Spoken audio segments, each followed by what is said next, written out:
I think by now that modern subs would have anti-torpedo torpedo countermeasures. I actually just saw the other day that Nimitz-class carriers had been like experimenting with that for the past 10 years, but I think they're getting rid of them because it just didn't work properly.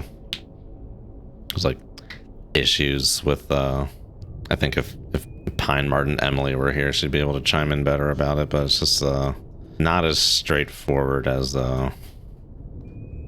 one would think to have a torpedo hit another torpedo. A lot of considerations that make anti-torp torps mostly non-viable today.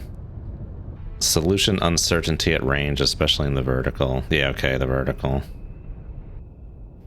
Yeah, the thing with, yeah, it's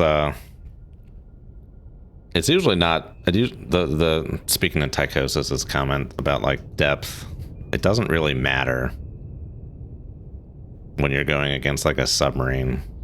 The weapons are advanced enough that any depth issues just get handled by the torpedo and in terminal homing.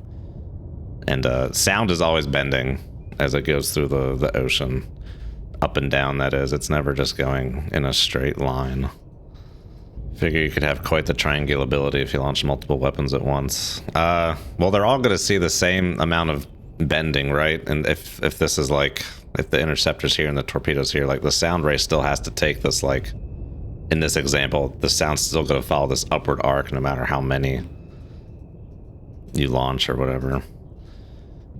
Yeah, it is a very little tiny paper thin sliver.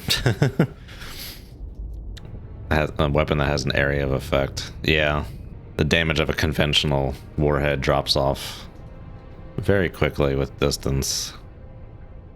Did anyone ever read the Joe Buff submarine books about 10,000, 15,000 foot diving ceramic hulled submarines and tactical nuclear weapons but no strategic nukes?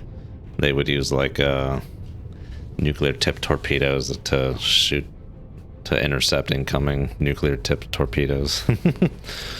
Radius of the pressure wave would have to be small enough to introduce forces that would crack it. That is an interesting thing when it comes to nuclear weapons, because their shockwave can hit you from much further with like the same force as a conventional warhead, but the shock front is much flatter, so you don't get like the crazy pressure concentrations like the like a conventional warhead much closer would give you. The boom parts out of your wheelhouse. Yeah, generally, yeah, it is out of mine as well.